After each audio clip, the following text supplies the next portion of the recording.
Bandeko balandi ya Digital Congo, radio pe télévision, mbote na bino bonso, esengo penza ya kokutana na bino lisusu, na mokola lelo, nzela émission na bino to sosola. Lekola na momesano, to yambela kabino mwana muka moko, oya sunga kabiso ko sosola maemoso, mazoleka nzela politiki pe ya ekonomi ya mboka.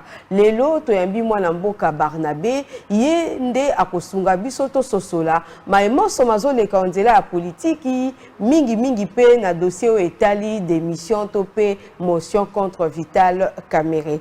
Na yango to yambi mbote ndeko Barnabé. Esengo mingi maman pour mona obengisi biso, okanisi biso na mokolo ya lelo, c'est un plaisir. Na zalaki kozela tour nanga, na bi mokolo ninga pe ba obengisa nga awa. OK. Menengena na pesa yo merci ebele. Ndenga ikotalanga na prison. Na sepela ki makasi. Même Madame Merita m'a beaucoup assisté quand j'étais en prison. Merci beaucoup pour la digital. Je remercie pour la constance, hein, parce que aux modèles, il y a bateau, tout moni, télévision et bandit, bandi nango, tout le monde a bien un miké, ba stagiaire, beaucoup de journalistes titulaires, bobali awa, boboti, beaucoup m'appellent kaka ba koko awa. On les a signés qu'on a que ça bateau, qu'il faut être constant, hein, parce que Dieu ne bénit pas les mêmes jours. Ce que muto aumeli siko komona loboko nzambe bato balingaka olambi lelo kozali boma pamba donc nzamba pambola yo ndenge pe bo kengela ndako. Ça fait 5 ans je suis pas arrivé à digital, je trouve quand même la maison est bien entretenue et c'est toujours une télévision professionnelle. Merci beaucoup madame. Merci. Toyambi openza na émission na biso po sunga bae banso ba olanda biso maemoso mazole konzela en politiki. Ndeko Barnabé toyebi pété soki oza na kati ya lisanga FCC topozate okoki ko situer biso po la politique est dynamique ndeba loba na lopoto. Bon, merci beaucoup pour la préoccupation na ko senga kana bato baza ko kamba FCC. Bala ka biso sika bureau à FCC angwezala. Total soki tokoya ko s'enregistrer. Ce qui va kosaka mokonzi ya mboka ki basalaka à travers cette émission, je voudrais dire que na yebité ici ka bureau FCC zalaka. Est-ce que nani coordonnateur de conflit ba fongolaka jour nini ba yambaka jour nini ba pesaka ba carte mokolo nini tokende. Ça ne doit pas continuer ba tobalo ba kana ba TV et pourtant bango baza ko salati. Donc moi je suis de l'idéologie de Mzee. Même quand je bureau, je suis tout ici. Donc, après l'émission, jour nini peut-être Néhémie ou Raïmo Chibanda, Bayambak. Tu éviter. Il y a un biso temps où on a compris ça, tout ça, le rassemblement des leaders pour le changement du Congo. Rassemblement des leaders pour le changement du Congo. Si j'ai l'habitude, le 24 novembre, à l'Académie des Beaux-Arts. Na rai wana nde siège na biso ezali biso to préparer l'élection en 2028 to boyi to sala erreur ba yaya basalaki ba kasik ba vanda kaka wana rais na sema nini paf to comme l'élection en 2023 et loko moko te salamaki to vandi kabo yango biso to préparer 2028 to boyi jour musuba ko yebisa biso pe eloko pe ezate on n'a pas de candidat. C'est pourquoi moi je suis candidat président de la République. Je connais l'idéologie, je connais les méthodes, je connais les procédures. Je connais la volonté de Raïs, j'ai été avec lui aux 5 chantiers, je connais l'idéologie de Mzee, j'ai été avec lui sur terrain. Donc je pense que nous devons continuer. On connaît ça par cœur. Ndeko Barnabé, Koloboza candidat au Bangité. Bon, Bible lobby, Bangaka Kamtoko, Bebi Solo Molimo, Elimo Nanzoto. Baonyo Sozo Kansanga, Obanga Baobebi Saka Nzoto. Or, nzoto ate baby soko za na santé kitoko na molimo to pena elimo. Komisa nzambe. Kobanga kate madame. Et comment mina kati ya Bible 365 fois kobanga te. Kobanga te. Kozala candidat président de la République, toza na situation ya sécurité ya mboka. Tozomi tuna ndeko Barnabé a annoncé biso na plateau boza candidat. Est-ce que moni situation est tendeza mobulu? Non, situation est ça nango simple. C'est simple. Pour résoudre les problèmes, c'est simple. Au moins, ça est est et c'est compliqué à volontaire batumi balé ça. C'est tout simplement ça. Je vais te donner un exemple. Ngai, docteur Lola Kisanga, na docteur Kininga, malheureusement bango mi balé basi bakufa. Biso misatu nete redija ka communiquer à RCD jour Mzee akufa. OK. Surtout ça là communiquer. Et j'étais surpris de voir que on avait corrigé la phrase que moi j'avais, on a mentionné, je n'avais pas présenté les condoléances à la famille de M. Laurent Désiré Kabila, dans notre communiqué là. Et quand on est allé lire les textes devant le bureau politique, ils nous ont dit non, non, c'est un individu, c'est un citoyen, on n'a pas de problème avec la personne de M. Laurent Désiré Kabila. Et ses enfants, son épouse sont attristés. Nous devons d'abord commencer par présenter le... J'étais choqué par cette présentation. Parce que moi, je pensais comme nous, on était rebelles, donc, et indaka quoi, tout ça, bambanda. Et donc, au mon côté, il faut... Alors, voir dans le communiqué des rebelles, on avait présenté... Ça m'avait beaucoup enseigné. Lorsque le fils arrive au pouvoir, nous tous à Goma, on était convaincus qu'il ne sera pas capable.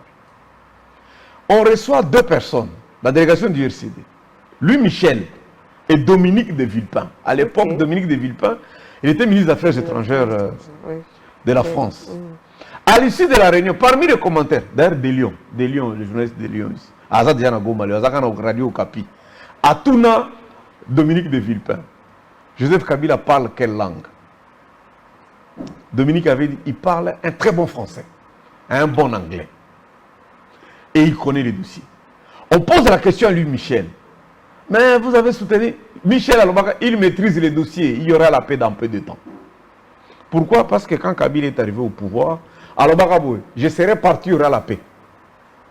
Il a pris son avion, il est allé voir Chirac, il est allé en Belgique, il est allé en Angleterre. Paf, il a vu Ketumir Massiri, le président botswanais, il y a eu dialogue. C'est que son père ne faisait pas. Madame, la guerre a commencé le 2 août. Le 15 août, il y avait déjà une première rencontre au Zimbabwe entre Bizi Makara et M. Laurent Désiré Kabila au Victoria Falls. Moussa avait refusé de rencontrer Kara. Bayambaka Bangon a salle interposée comme Poutine est en train de refuser de rencontrer Zelensky aujourd'hui. Mais fin de fin, quand un acteur perturbateur a été écarté, il y a eu la paix.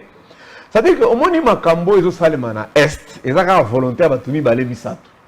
Orgueil d'ailleurs, ils ont une volonté. Ils ont la volonté à battre Balé Misato. Tant que le Lendo n'est qu'Okita.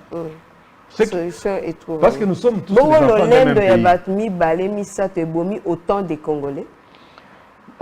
Na repère ça au Ningisamo que vous savez passer. Au moins, ils ont la communauté internationale. C'est aucun apôtre bureau na bango ezala kati. Mais ça comme tout le monde a décidé. Pour faire la guerre, ce n'est pas 4 personnes qui décident, c'est une personne qui décide. D'ailleurs, la loi sur notre armée, article 28, et le chef d'état-major prépare seulement la santé des troupes et en logistique. C'est le commandant suprême. Action. On a commis un atali na bande passante dans le digital. Si tu te souviens ce qui est écrit. Le chef de l'État décide de mettre en action le FRDC dans un rond-point pour réguler la circulation à Kinshasa. Tu comprends un peu? C'est-à-dire, pour que le FRDC entre en mouvement, c'est le commandant suprême autorise. Même la JR, la garde républicaine, dans le règlement intérieur à JR, ne peut tirer une balle que sur ordre à commandant suprême. C'est-à-dire, le jour où il va décider d'arrêter de faire la guerre. Là, on dit qu'il y a des drones qui bombardent à Massissi, Batiago, Mabazola, la Sousté, Babino, Awa, Mapingé, ce sont des drones. Les drones vont tuer qui? On bombardait un miné, on ne tuait personne. On ne tuait personne. Non, c'est-à-dire qu'il suffit seulement de vouloir le faire. Parce qu'après tout, on fait juste des tableaux. Même si tu es n'importe quel médiateur, tu feras juste un tableau de 4 langues. Quels sont les points de convergence? Quels sont les points de divergence? Nakolando malamu penza na buke binyoso. Problème est eza na ngoli kamba muke. Makasi. Pona nini yo en tant qu'opposant républicain ko proposer te moi solution ana na bakonzi ba okamba siko. Tant bakanga ki ngana demiap. Moko nazo bima général Ndayuel avant tanga na bureau na liboso ya directeur de cabinet colonel RS. Atuna nga mutuno zo tuna wana. Moi, j'ai dit, bon, je t'ai fait une proposition par écrit. J'ai écrit 84 pages. Parmi la proposition, j'avais demandé qu'on crée les desks de Grand Lac. Et à Tangia Lobi, nous avons dit que nous avons dit que nous avons nommé un desk. Nous avons dit que nous avons professeur Louman. Ti lelo, ce n'est pas la première fois, madame. Les émissions ici que nous faisons, c'est comme si je répondais à une interview du chef de l'État. N'appelle ça exemple, Wana. Chef de l'État Kabila, ça a une difficulté pour résoudre un problème juridique. Alanda Nico Maengele à la Mouka, c'est un avocat. Nico Maengele à Yebani. Au cours d'une émission, Nico Maengele a donné une proposition. Nabanda Yebisa est à concertation. Nabisa Kabound. Même on a digital. Nabisa Kabound. Et là, on a besoin de violer la loi. Consultation des Asbel, vous devez le faire en limité, vous ne pouvez pas le faire dans le bureau à président. Ce que vous êtes en train de faire là, vous allez aboutir à quoi? À une cohabitation ou à une coalition. Kabunda Lobaka, il y aura ni cohabitation, ni coalition. Il y aura quoi? Donc on ne gère pas un beau père de famille. Madame, c'est une faute managériale quand on dit aux gens il faut gérer un beau père de famille. Même Dieu. Les athées existent. On gère selon les méthodes, on gère selon la règle de la bonne gouvernance. Il y a des méthodes pour régler les conflits. Mettez-vous ensemble. Si vous tenez effectivement à l'intérêt général. Ici, il y a un problème, on ne regarde pas l'intérêt général. Barnabé, candidat président de la République, à l'Obi, a une solution pour l'Est. Siko yo obandi boni na makambo etali ba dialogue. Tozana ba dialogue na mi balé ya Washington na ya Doha. Opesi biso makanisi na pona yango ndenge est-ce que koko aboutir na makanisi pe na o etali Senko parce que jusque là ils ont cas d'actualité. Il y a dans une équation de leadership, il y a 3 éléments. La confiance, la vision et la motivation. Si tu regardes chaque leader, d'abord, il y a méfiance. Des deux côtés, de tous les côtés, personne n'est sincère. Ni M23, donc ni Nanga et sa bande, ni Tshisekedi et son groupe, ni Kabila et les autres, personne n'est sincère. Ça, c'est le premier mot. Pourquoi il n'y a pas la sincérité? Parce qu'il y a crise de confiance. Ceux qui viennent d'arriver au Parlement le confirment. Nos amis de la savane, un affronté directement.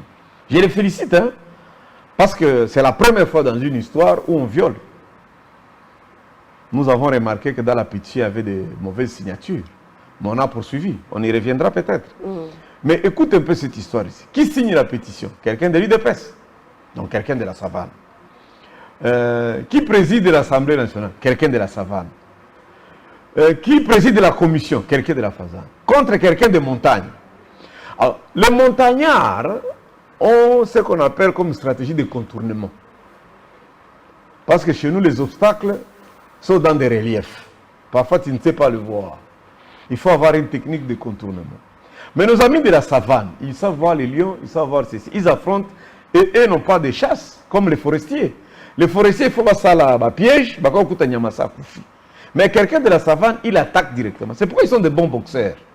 Et ils savent affronter. Mais tu ne peux pas avoir de problème avec tout le monde, madame. Finalement, même bateau, Bozalakana Bango, Bozalakana Premier Bango. Tout ça à Douala. Maintenant, ça attaque la confiance. Qui peut croire à la parole? Parce qu'au finish, ils ont un problème interne à Bango. Moi, j'ai évité. Papa, motionnaire IDPS, président du Parlement IDPS, président de la commission IDPS. Il n'y a que toi, le patron, autorité de référence, qui n'est pas au courant. Bon, Douala Washington, et quoi, Sungate pour la Est, on est ici là. Au moins, et là, on a demandé d'éviter que le Bobi Missi en aussi court. Elle va comment qu'il a quel était le préalable pour changer le militaire. Hein?